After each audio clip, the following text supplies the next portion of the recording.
Terima kasih kepada Tuhan buat kesempatan yang diberikan kita boleh sama-sama mendengar firman Tuhan. Terima kasih juga kepada Ibu Michelle dan Ibu Gembala, Ibu Minju buat kesempatan yang boleh diberikan. Hari ini kita akan belajar firman Tuhan dengan judul perbedaan perlakuan. Apa?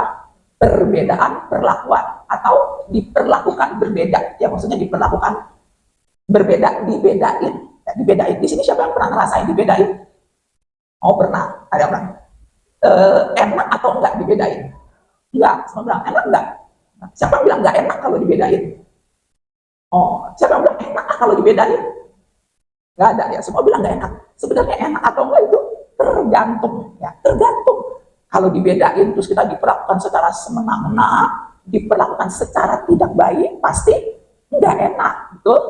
Tapi kalau dibedainnya kita dikasih prioritas, dibedainnya kita dikasih hak lebih diistimewakan, wah itu enak ya. Nah, saya pernah dibedain ya waktu itu. Dibedain waktu itu pas vaksin ya, waktu vaksin pertama waktu itu ya zaman COVID itu kan masih susah ya mau vaksin, kita udah antri dari pagi, akhirnya udah agak siang kita masuk ke satu ruangan dan saya lihat ruangan itu udah penuh orang, udah berbaris begini nih, udah bangku berbaris, udah orang isi semua. Ternyata mereka harus bergiliran satu-satu. Jadi yang dari paling depan maju terus geser satu bangku, maju lagi geser satu, jadi dari paling depan merambat sampai giliran kita. Waktu saya masuk, udah ketemu orang ibu tunggu sini, gitu. Terus begitu bangku paling depan kosong, saya langsung didudukin di situ sini mau, saya duduk di paling depan, yang posisi itu bilang nanti abis ini selesai ibu langsung maju. Terus saya lihatin ini di belakang ngantri segini banyak berbaris mau, jadi bisa lihatin, saya lihat terus Mbak itu pada ngantri sih bang. Ya bu, ibu nggak usah ngantri, soalnya kita prioritasin buat lansia bu, jadi yang lansia boleh diprioritasin. Kira-kira saya senang apa sedih? Senang. saya senang apa sedih ya? Senang disebutnya tapi sedih, saya jadi anggap lansia ya. Tapi yang saya sedih, saya tetap nggak bisa pulang ya, karena Pak Cacap disuruh antri. Saya lihat Pak Cacap lagi paling belakang, lagi ngesot satu sampai depan, jadi saya nggak bisa pulang juga. Nah, hari ini kita belajar, Tuhan pun membedakan, Tuhan pun memperlakukan berbeda, Tuhan pun bedain. Nah, siapa yang dibedain sama Tuhan? Kita baca di Malayaki 3 ayat yang ke-18. Nah, kita baca sama-sama ya ayat mereka. Kita baca 1, 2, 3. Maka kamu akan melihat kembali apa?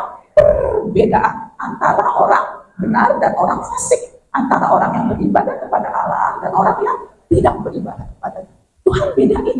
Tuhan bedain antara apa? Yang benar sama yang fasik, yang beribadah sama yang enggak. Tuhan bedain. Nah, Tuhan bedainnya seperti apa? Kita baca di ayat yang sebelumnya, di ayat yang 17. Malayaki 3 ayat yang ke-17 dikatakan mereka akan menjadi apa? Milik kesayanganku sendiri, firman Tuhan semesta alam. Pada hari yang kusiapkan, aku akan apa?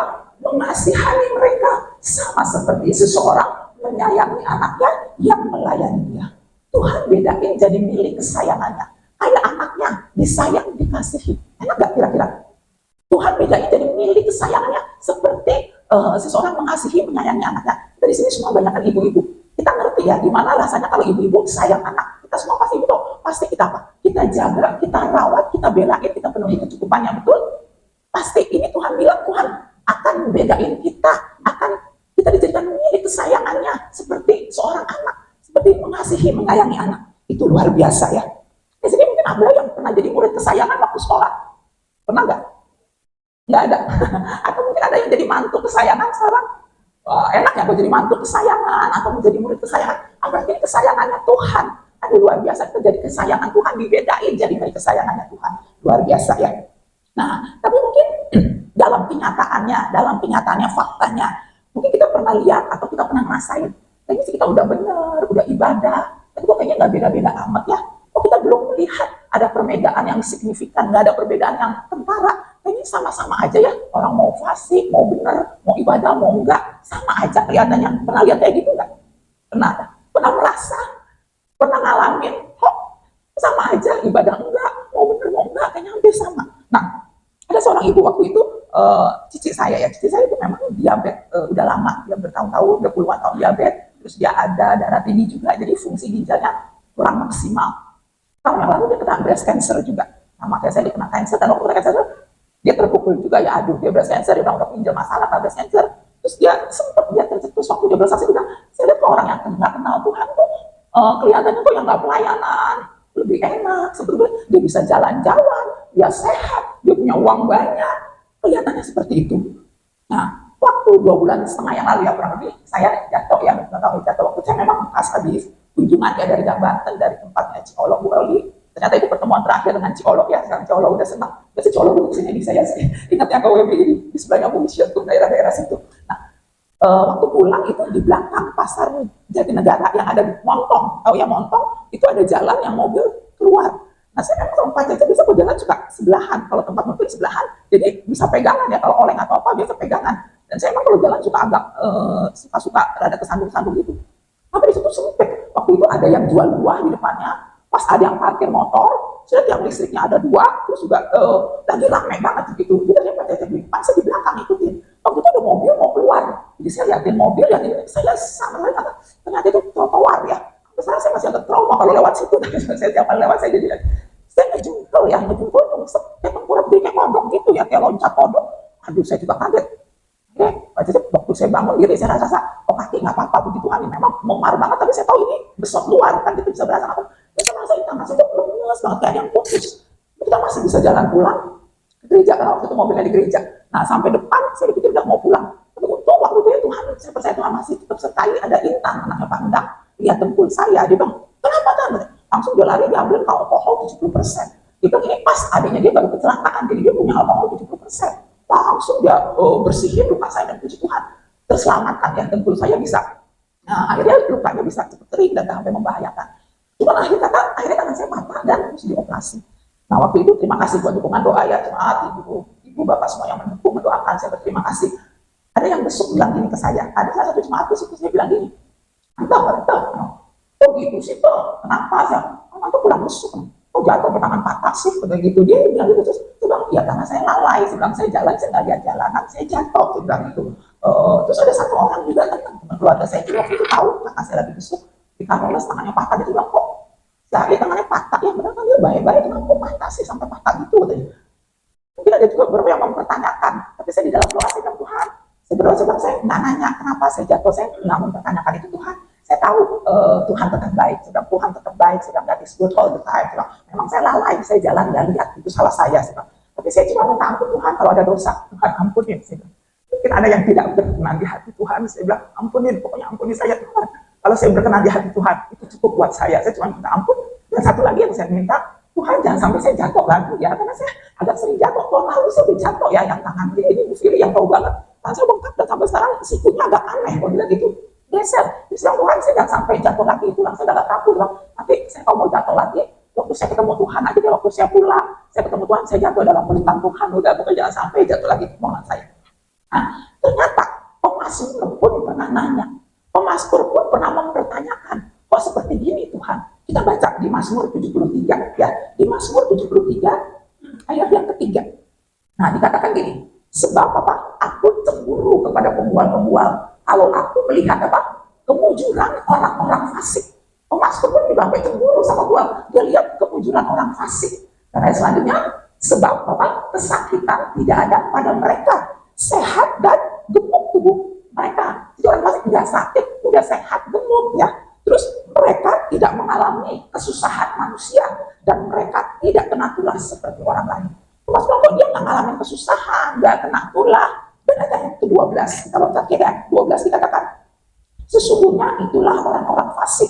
Mereka apa? Menambah harta benda dan senang selamanya. Pemasmur juga sempat nanya kok, mana orang fasik, harta bendanya nambah dan senang selamanya. Nah, kita baca ayat berikutnya yang ke-13. Dikatakan ayat 13, sia-sia sama sekali aku mempertahankan hati yang bersih dan membasuh tanganku tanda bersalah. Tapi Pemasmur bilang, aduh kayak sia-sia nih kita mempertahankan tangan bersih. Membasuh tangan, kayaknya kok sia-sia. Nah, di ayat yang ke-14 dikatakan, namun sepanjang hari aku apa? Kena tulah dan kena hukum setiap pagi. Malah saya kena tulah, kena hukum setiap pagi. Pemasmur pun mempertanyakan hal ini. Tapi kita bersyukur. Bersyukur apa? Mazmur 73 tidak berakhir di ayat ini. Mazmur 73 belum berakhir di ayat 14. Kalau ibarat di sini siapa yang suka nonton drakor? Ada?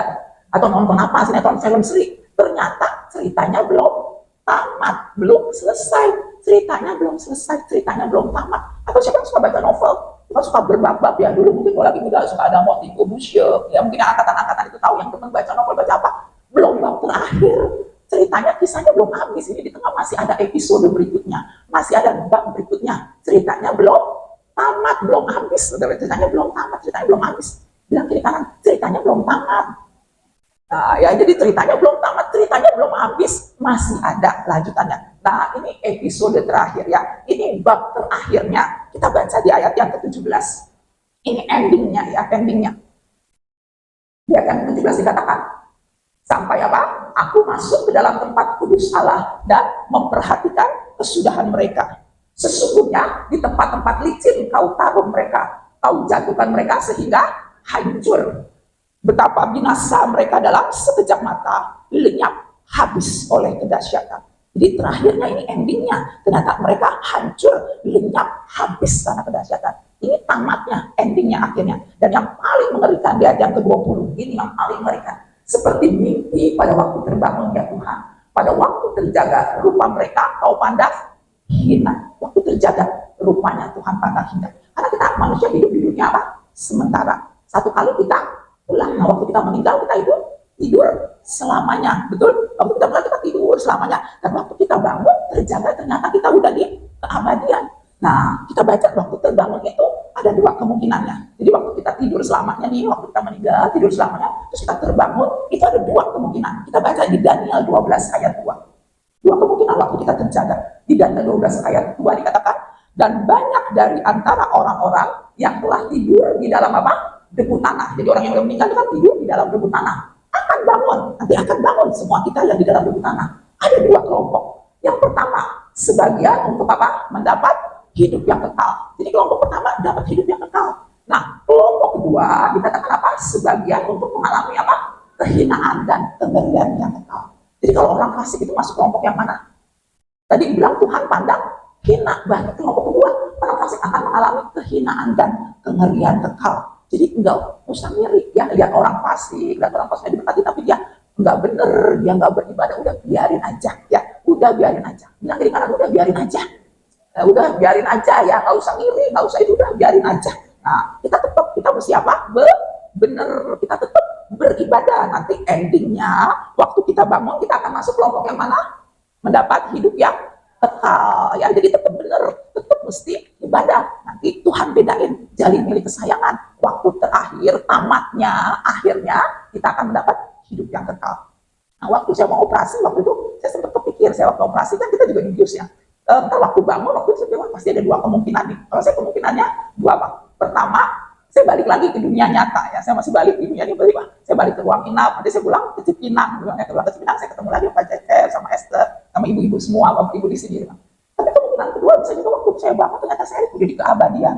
Ya karena teman saya punya suami meninggal di waktu dioperasi bisa meninggal kan?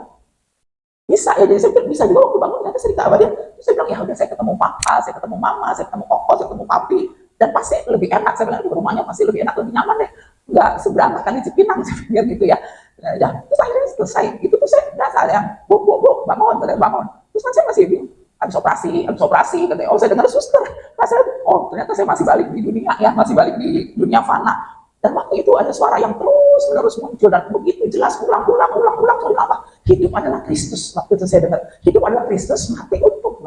Hidup adalah Kristus, itu terus berbicara dalam hati saya. Kamu masih dikasih kesempatan hidup, dan itu adalah Kristus. Akhirnya saya bilang, Tuhan, ternyata saya masih hidup. Berarti saya harus hidup untuk Kristus. Hidup Kristus, berarti kita harus bekerja, memberi buah, bisa dinikmati, bisa bermanfaat buat orang lain. Bilang ya Tuhan masih kasih saya hidup. Berarti saya harus hidup untuk Tuhan. Udah gak ada pilihan lain, udah gak ada opsi. Kalau kita hidup, ya hidup harus untuk Tuhan. Bekerja memberi buah. Nanti kalau kita mati itu keuntungan. Kita bisa menerima hidup yang kekal. Di sini siapa yang masih hidup? Yang masih hidup katakan amin. Yang masih hidup katakan amin.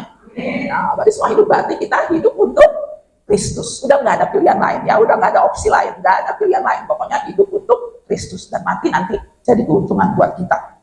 Nah, kalau kita nanti mati akan ketemu kembali dengan Tuhan, kita akan hidup di keabadian, mendapat hidup yang kekal. Karena itu tetap kita harus tetap jadi orang benar, tetap beribadah. Mungkin walaupun kita kayak pemazmur tadi, kita belum melihat, kita belum merasain kok kayaknya sama aja, belum melihat perbedaan yang ketara banget, nggak apa-apa. Sepertinya mungkin kadang-kadang kok Tuhan diem ya, sebenarnya kok Tuhan belum jawab, pernah ngerasain kok Tuhan sepertinya diem, sebenarnya Tuhan nggak jawab, sebenarnya Tuhan kok nggak peduli, sebenarnya Tuhan nggak jaga, Tuhan nggak bela, jangan pernah ragukan Tuhan, jangan pernah curigai Tuhan, jangan pernah meragukan, jangan pernah mencurigai Tuhan. Tuhan tetap ada, Tuhan tetap peduli, dan endingnya nanti waktu kita terbangun, kita akan mendapatkan hidup yang kekal ya. Itu cuma ujian, kita tetap percaya enggak, kita tetap mempercayai enggak bahwa Tuhan ada dan Tuhan tetap peduli. Nah, kayak kalau cerita kan suatu ada endingnya apa, pangeran dan putri hidup selama-lamanya bahagia kan, seperti itu tuh kalau cerita ya. Itu juga kita nanti endingnya kita hidup bahagia bersama Tuhan selama-lamanya di keabadian, karena kita mendapat hidup yang kekal. Nah, jangan sampai waktu ending kita mengalami apa, kehinaan dan kengerian kekal. Itu benar-benar mengerikan. Kalau di akhir kita tahu, aduh, ternyata yang kita hadapi itu kehinaan dan kengerian kekal. Itu istilahnya tuh, baca itu selalu bilang nggak pernah bisa apa, remet. Ya di sini tahu anak-anak suka remet sekarang, atau hair ya, remet tuh. Kalau nggak lulus bisa remet.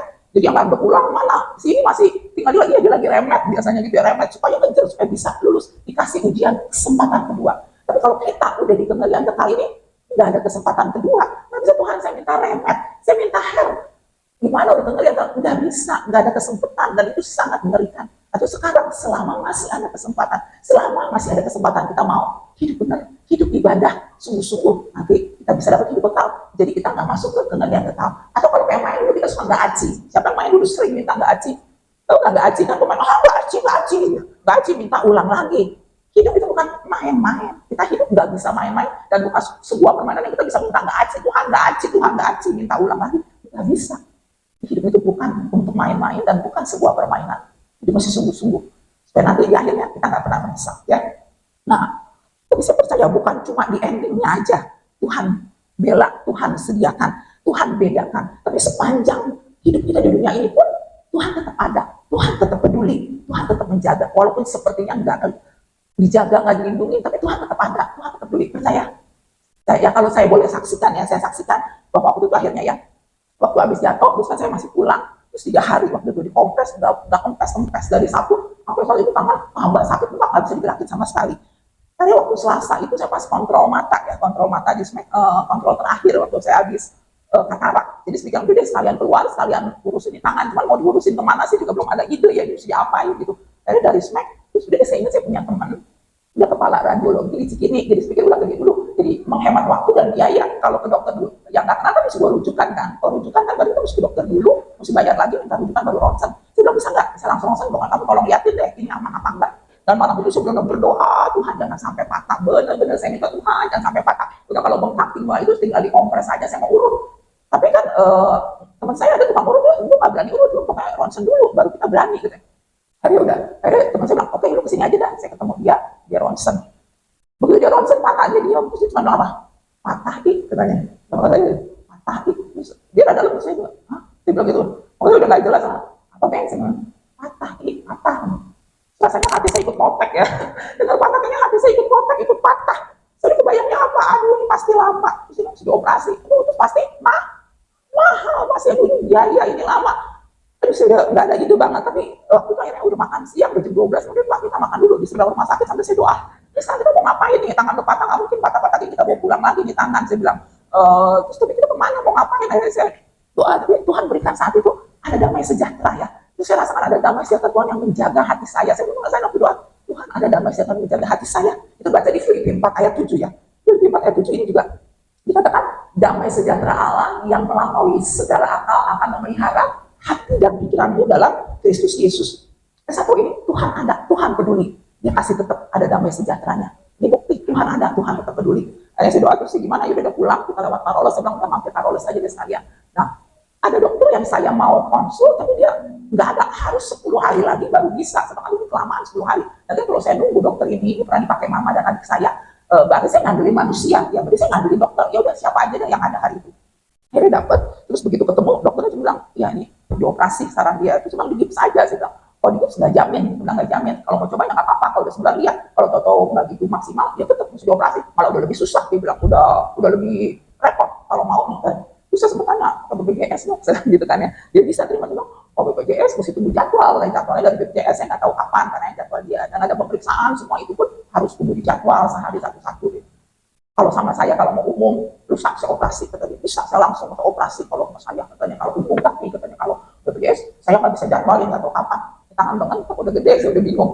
Akhirnya dia kasih rujukan deh, katanya biayanya berapa di bawah, disuruh cek. Ya udah saya bawa, saya ke admin, saya cek ini berapa, kamu udah kelas 3, saya bilang yang paling murah deh ya kelas 3.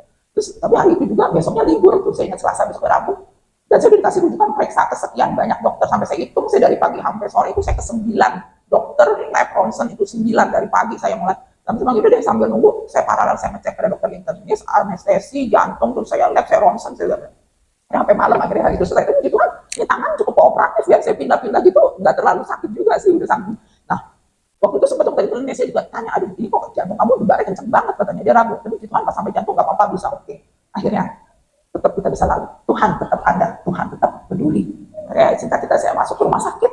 Waktu masuk rumah sakit, waktu mau itu apa? HB saya rendah, harus transfusi darah. Aduh, saya belum pernah transfusi darah, saya agak transfusi darah, HB-nya di bawah 10, cuma 9, something, 9, sekian gitu. Terus kalau nggak ada darahnya, nggak ada, cari donor. Di tengah malam gitu saya cari donor, saya bilang, aduh ini kalau nggak ada darahnya, cari donor kemana? Keluarga saya mungkin kebetulan belum ada yang donor, karena ya HB-nya semua agak-agak rendah gitu.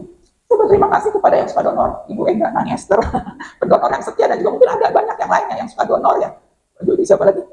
Oh Puji, wah luar biasa Puji yang ternyata itu yang bantu. Itu sudah, kalau ada nanti kasih itu sudah. Udah lama yang ngurus itu dibalik lagi, mau berkas saya, dan darah nggak ada. Itu tadi cuma fotokopi kakaknya kurang jelas. Oh tenang, oh ternyata darahnya ada. Udah darah ada. Mau transfusi, saya diinfus, nggak bisa masuk itu jarum. Sampai 4-5 kali dicoba, 2 orang suster, nggak bisa masuk juga. Sampai saya, aduh, akhirnya saya ditinggal pulang sama no suster. Akhirnya datang ada suster baru, shift malam. Bu yang tadi udah pulang tuh, tadi udah dicobain, udah 4-5 kali, ya orangnya udah pulang. Sekarang dicoba lagi, suster baru. Dicobain lagi sampai di kaki, di mana, nggak bisa. Sampai tadi saya bilang, Tuhan tolong, saya mau transfusi, saya mau operasi. Kamu nggak bisa masuk, gimana? Dalam nama Yesus, saya berhasil dapat di sini, yang persis di pergelangan sini. Waktu baca itu susah, kamu mau ngapa-ngapain persis ini, tapi udahlah, udah dapat masuk. Tuhan tetap menolong, Tuhan ada, Tuhan peduli, betul. Di dalam Tuhan tetap ada, Tuhan tetap peduli. Dan juga yang boleh saya saksikan, nah itu masalah biayanya, ya. Dananya itu memang cukup besar, dan Tuhan luar biasa. Ada seorang teman waktu itu dia tanya, tahu saya mau operasi, terus dia tanya itu gimana, kamu pakai ada asuransi nggak? Saya bilang saya nggak punya asuransi. Terus dia tanya pakai BPJS nggak? Saya bilang enggak, karena nunggu ya agak lama, masih ada prosesnya, saya pakai umum. Akhirnya bilang ya udah, nanti kita mau meringankan beban kamu, katanya. Saya nggak enak ya, saya bilang nggak usah, saya bilang Tuhan sediakan. Jehovah Jireh, pasti Tuhan sediakan, pasti cukup, nggak usah, jangan repotin kamu, jangan repotin teman-teman. Saya bilang, saya nggak enak, dia bilang, enggak, dia bilang, dia kasih ayat. Kan Tuhan bilang, bertolong-tolonganlah menanggung bebanmu, katanya. Dia kasih saya ayat, kan dia bilang, itu bertolong-tolonganlah menanggung beban. Nggak apa-apa, kita mau meringankan, dan saya biasa, oh lakukan itu, nggak apa-apa, dia paksa, dia bisa. Akhirnya dia transfer. Jumlahnya luar biasa ya, untuk kondisi sekarang, itu juga dia bisa transfer segitu besar, itu, aduh, itu benar-benar mujizat Tuhan.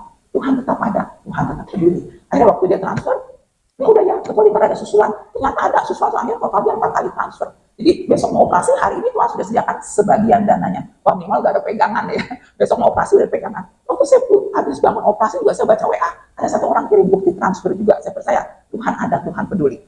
Nah akhirnya teman saya ini nanya, habis berapa?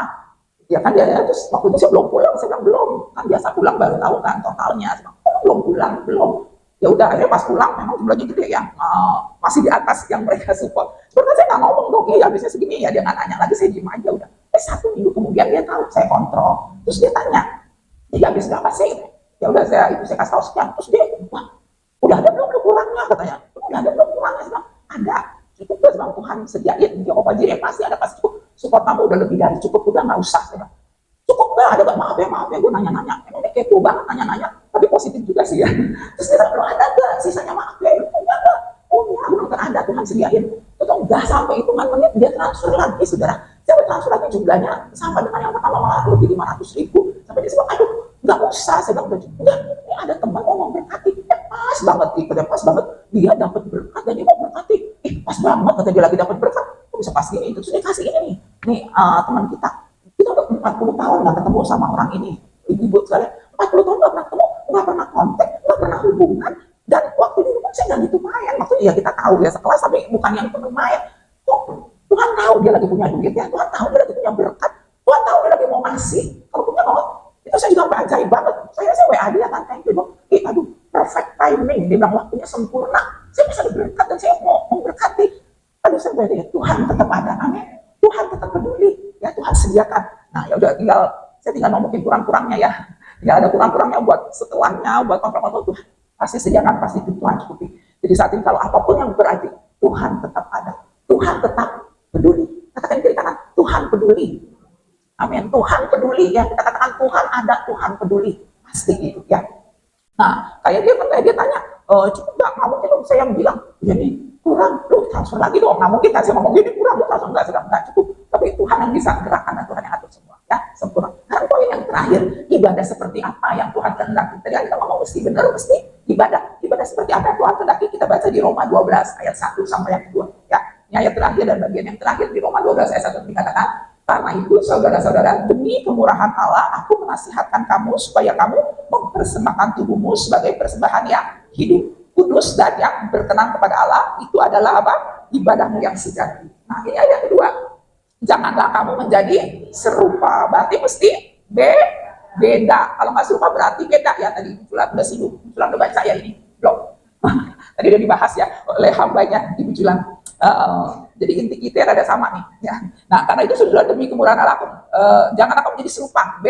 Beda, mesti beda dengan dunia ini. Tetapi apa? Berubahlah. Katakan sama-sama, berubahlah oleh pembaharuan budimu, sehingga kamu dapat membedakan mana kehendak Allah, apa yang baik, yang kepada Allah, dan yang sempurna. Jadi intinya kita beribadah itu harus apa? Berubah dan berbeda. Berbeda dengan dunia. Ya, berubah dan berbeda. Berubah. Udah melakukan dosa lagi. Enggak marah-marah lagi, enggak jahat lagi, enggak nyakitin orang lagi, enggak dendam lagi, enggak benci lagi. Berubah. Tapi sebaliknya, kita apa sekarang? Penuh kasih, sukacita, damai sejahtera, jadi sabar, jadi murah hati, jadi baik, jadi setia, jadi lemah lembut, bisa menguasai diri. Berubah, ya, berubah. Kita katakan sama-sama berubah. Yang semangat, supaya kita dengar suara kita, dan kita bilang berubah. Nah, terus kita kiri kanan, kita mesti beda. Nah, ya kita mesti beda, berubah dan kita mesti beda. Nah, maka Tuhan akan memperlakukan berbeda buat orang yang berbeda dengan dunia ini. Tuhan memperlakukan berbeda, menjadi milik kesayangan buat orang yang benar dan beribadah. Kalau andai umpama kata saat ini kita masih kok sama aja, kok belum ada beda, jangan meragukan, jangan mencurigai Tuhan. Itu cuma ujian untuk kita tetap mempercayai Tuhan. Ceritanya belum habis, ceritanya belum tamat. Jadi kalau kita kok ya, cerita belum tamat, ya ceritanya belum habis, masih ada terusannya, masih ada episode bab berikutnya. Nah, nanti endingnya kita akan hidup kekal, senang bersama Tuhan. Dan kita percaya Tuhan tetap ada, Tuhan tetap peduli. Ya, Tuhan ada, Tuhan tetap peduli apapun kondisi kita saat ini. Amin buat firman Tuhan.